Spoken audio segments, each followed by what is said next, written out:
What's going on, fellas? Point guard coming to you. Stop chasing who you were and start building who you're becoming. I want to say this again.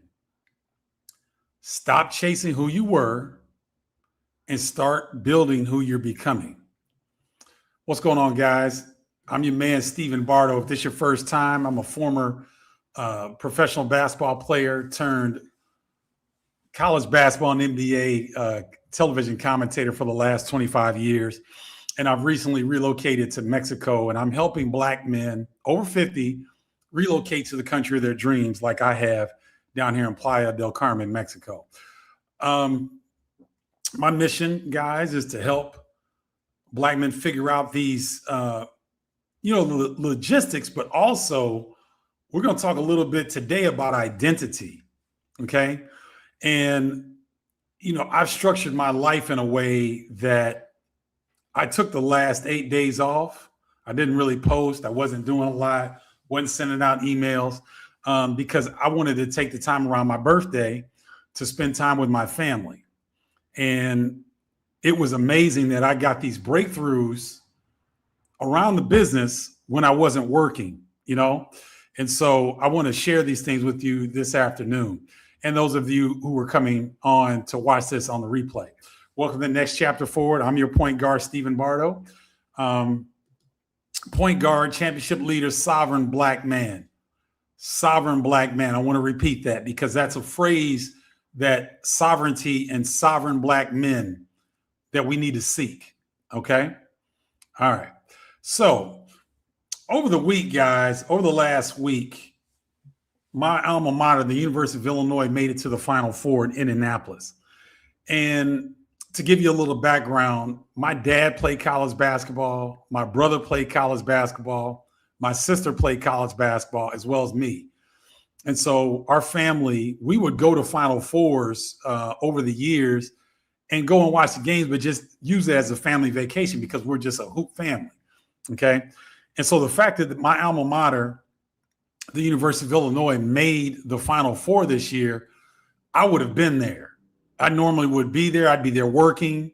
And I'd be very happy for the program. I'd be working and whatnot, but you couldn't tell on the air because I've got to go down the middle. I can't show favoritism when I'm doing my job on television. So when the Illinois made the Final Four, I had a number of different teammates reach out to me and ask me, "Hey, Bardo, you're going to be in Indy for the Final Four?" And unequivocally, I said no, because one, guys, I planned to watch the Final Four with my family months before the tournament even started. Again, this was something that we would do as a family. I knew this was coming up. It'd give me an excuse to come home and visit family. It was around my birthday, so it all worked out.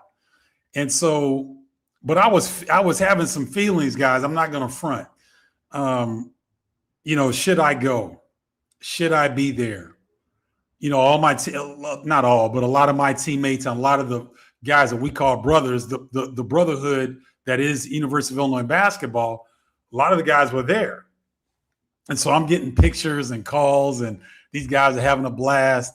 And I started thinking about it. I was like, what is it that makes me not want to be there?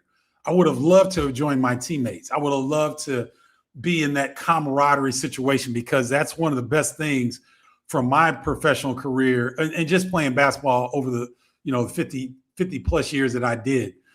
Was the best thing about it was the competition and the camaraderie.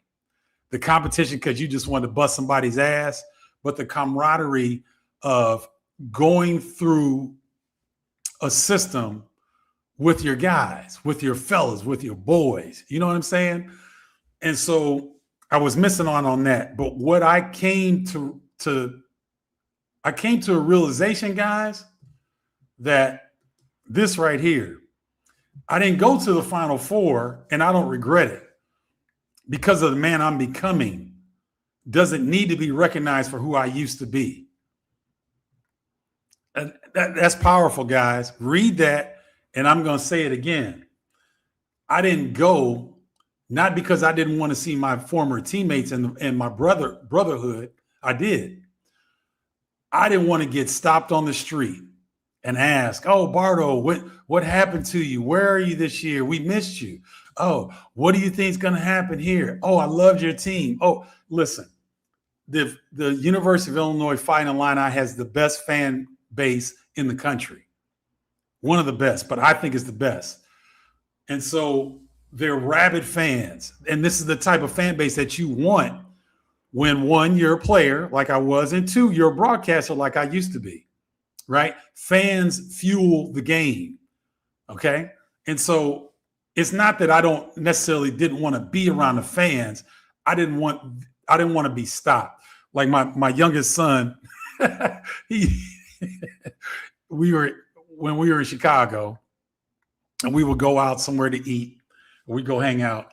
My youngest son, Landon, would often say, "Dad, are we going somewhere where people will recognize you? Because I don't want to go." Because I think it bothered him that we were having family time and people would come up and, say whatever. "Hey, Stephen Bardo, I loved you as a player, love you as a broad," whatever. You know what I mean? And they don't mean anything bad by it, right? But my youngest son was more advanced in that area than I was, because I was in that world. That's part of being in that world. But my youngest son recognized at a very early age that he doesn't like being interrupted when there's family around. He doesn't like that. And lo and behold, at the tender age of 58, I've become the same. Where when I walk outside, I don't want to be noticed. I don't want to be recognized. If I'm with my family or with friends, I want to devote all that time to them. Now, I will graciously excuse myself from my family or friends and say hello and sign an autograph, take a picture. That's nothing for me because I'm used to doing it. But guys, the Final Four is another level of that. You're talking hundreds of thousands of people, all descending on Indianapolis for one reason. And it wouldn't just be the Illinois fans that would stop me. It would be all Big Ten fans and college basketball fans, because that's how popular our Final Four team, the Flying Illini, was. That's what working on national television does. It makes your face, people recognize me, okay? I didn't want that. I didn't want to be stopped on the street. I didn't want to have to talk to fans every 5 steps, because that's what it's like. I don't need that adulation. Now, for my teammates, okay,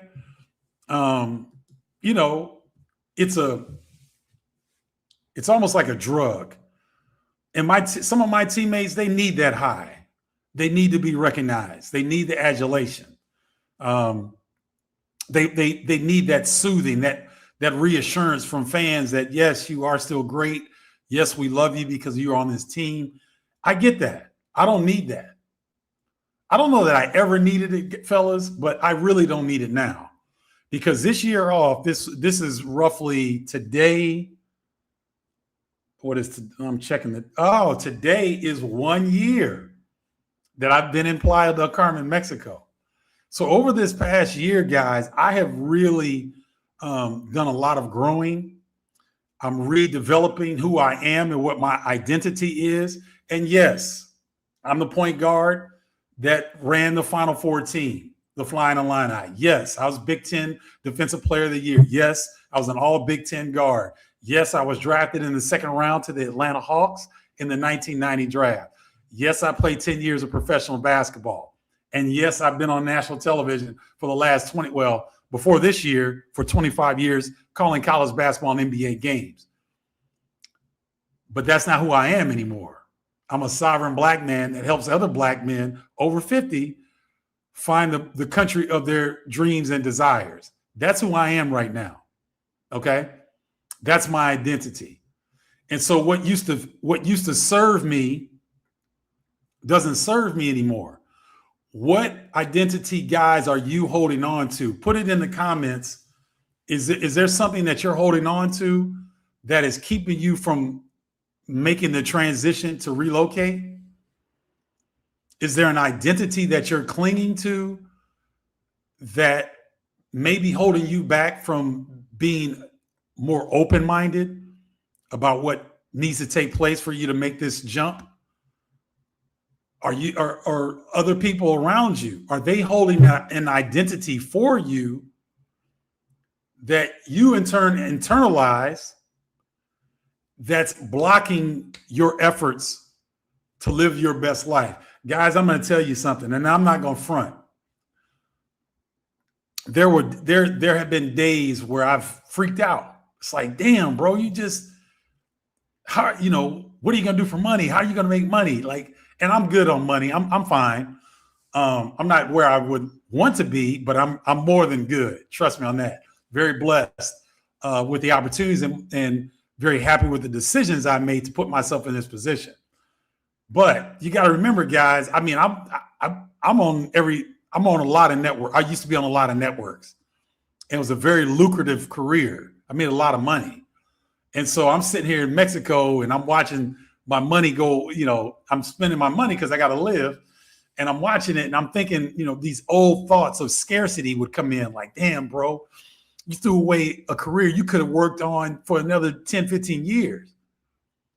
But then you know what I do, guys? I open up my floor to ceiling windows in my place and I let the natural fresh air of the Caribbean Ocean smack me in the face. And I let this beautiful sun bless my skin. Look how good my skin looks.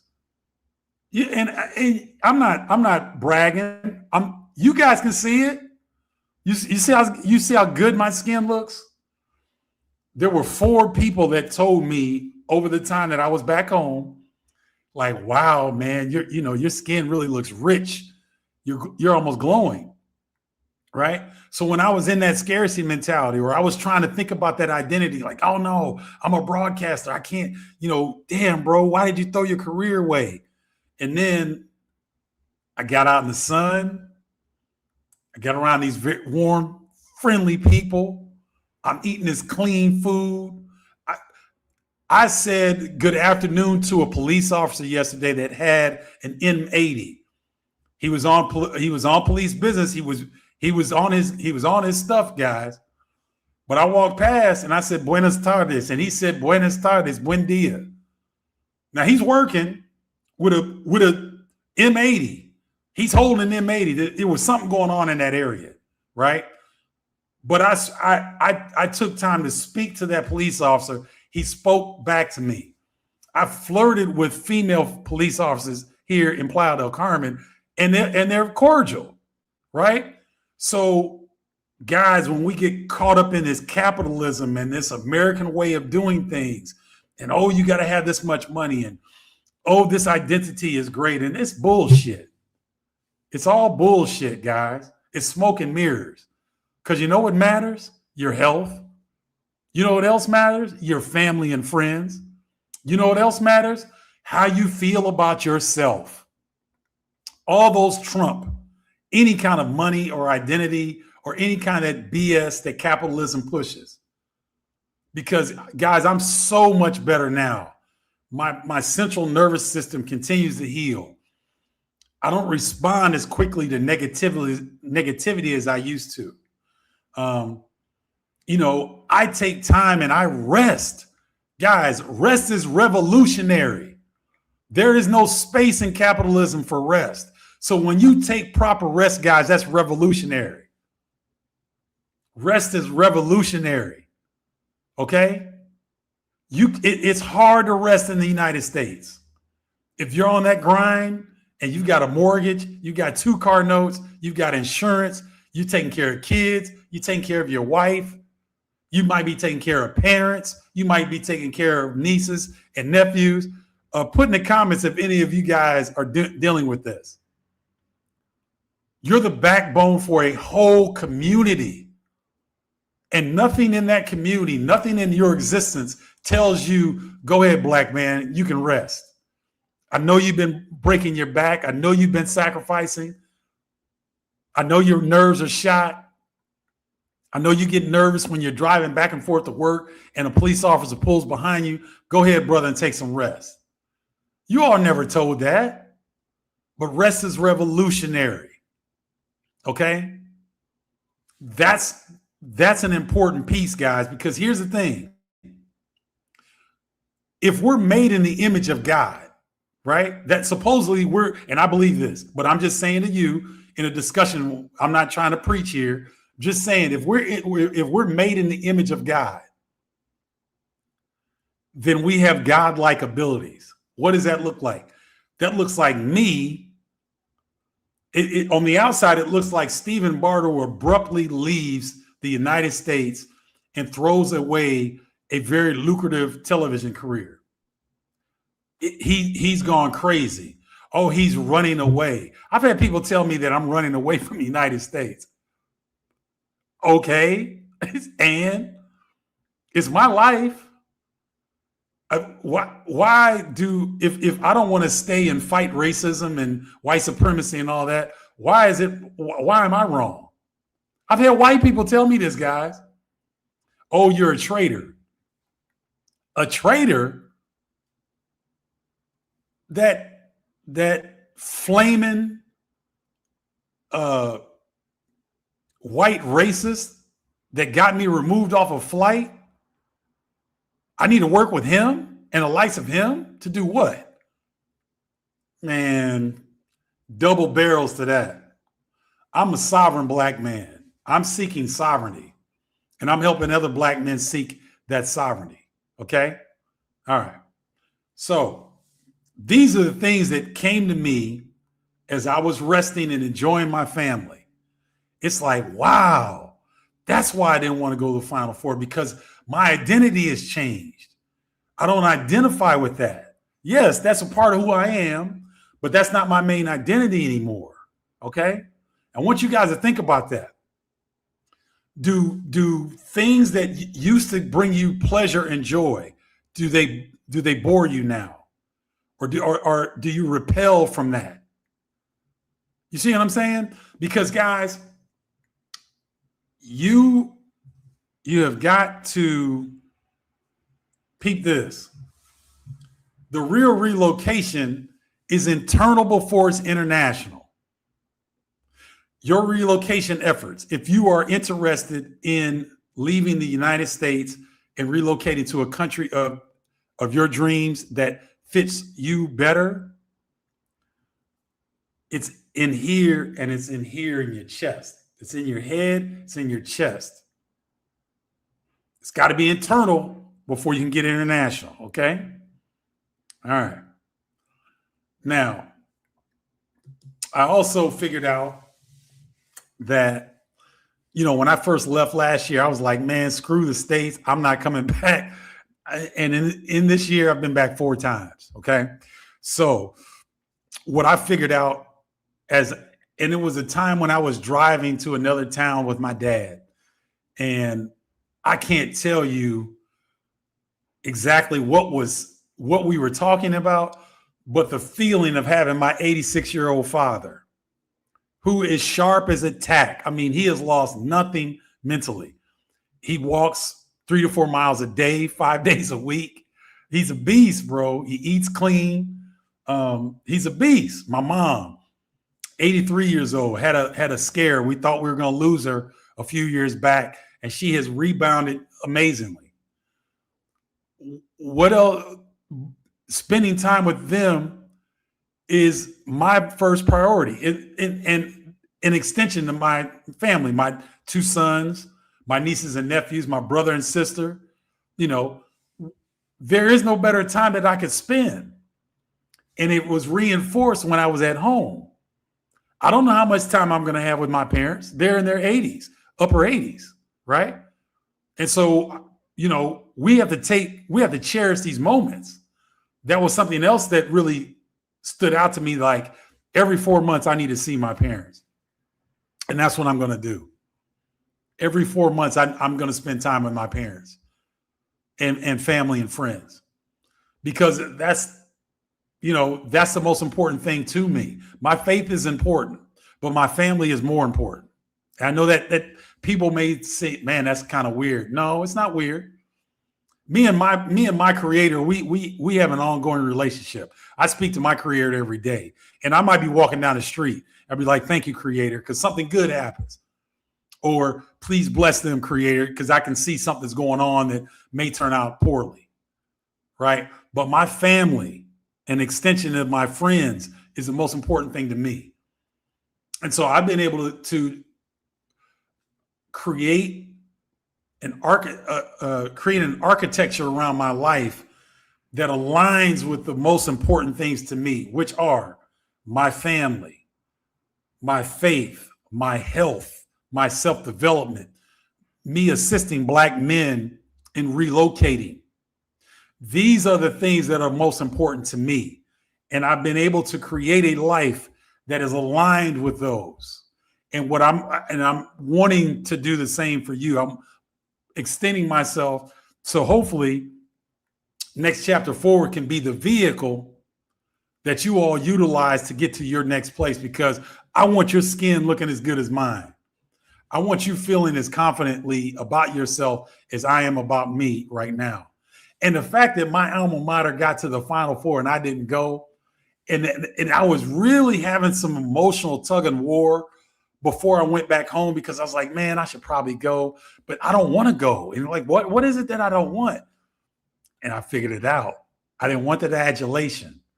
I'm okay. I'm good with that. I don't want that any longer. Not right now. Now, if Illinois gets to the Final Four next year, it may be different. I might be healed enough to go ahead and attend.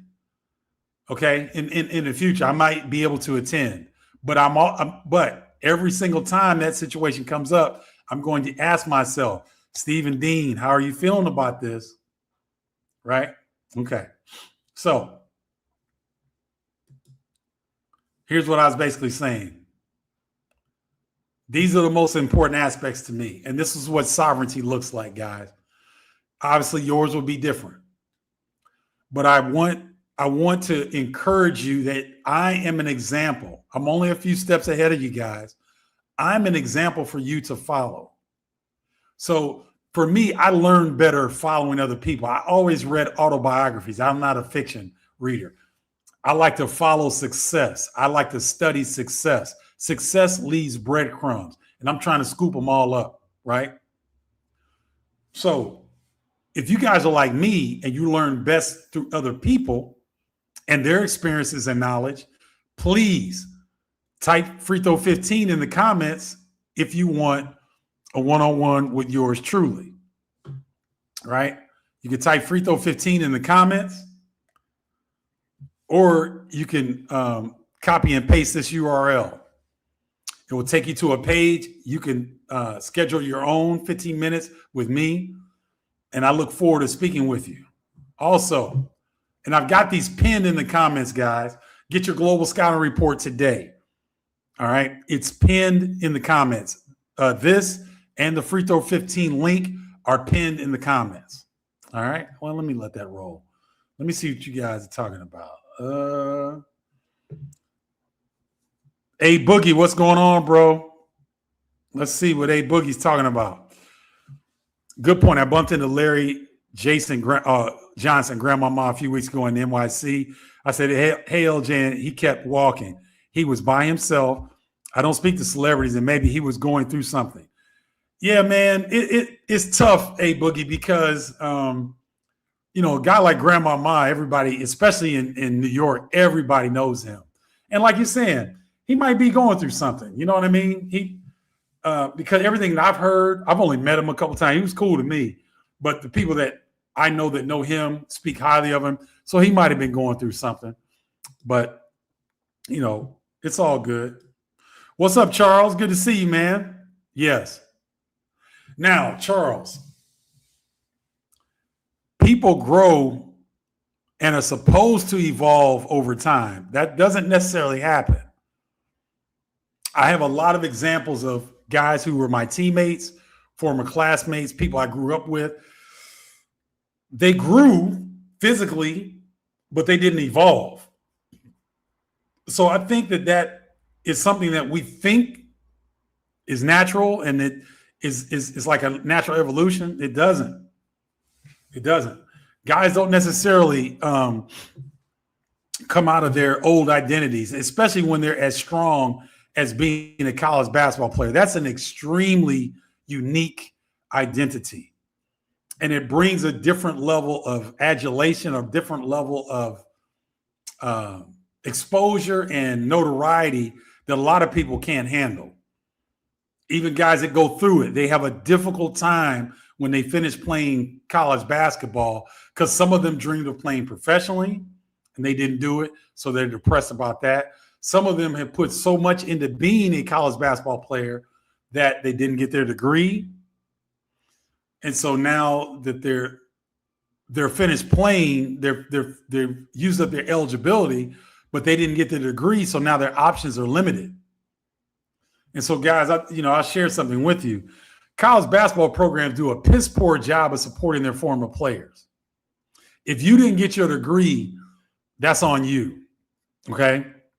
These college programs, they're not built to support guys who come through the program. Yeah, they'll tell you, "Oh, come back. You're always welcome." Yeah, if you're dropping money, if you're donating to the program, you can get a certain level of love and support and things of that nature. But if you're not doing that, these programs don't support you like that. They just don't. And so these guys have a hard time making that transition. But here's some teaching points that I want to leave you guys with. And if there are any other people on the line that you have questions, put the questions in the comments and I'll get to them. Okay, number one, identity relocation comes first. Most men plan the move, but never examine what they're holding on to. This is powerful. The title, the reputation, the version of themselves their community recognizes. We touched on this earlier, guys. We touched on this earlier. What identity are you holding on to? What reputation, what version of you does your community still hold you in? Is this holding you back? Okay. Something very good to ponder. Okay. Number two, sovereignty means choosing, not escaping, right? You didn't run from your family. You built a life that lets you show up for them 3 times a year on your terms. I'll say that again. Sovereignty means choosing, not escaping. Now, it does feel like Escape from Alcatraz. That's what Next Chapter Forward's original title was, Escape from Alcatraz. But I thought it was a little harsh comparing the United States to a prison, although it's becoming that way more and more every day. I didn't want to do that. So it did feel like I was escaping. I ain't going to front. Every time I hit the Cancun airport, man, I get a sigh of relief. I smile. I feel the air. But I digress. Sovereignty means choosing, guys. We're sovereign Black men.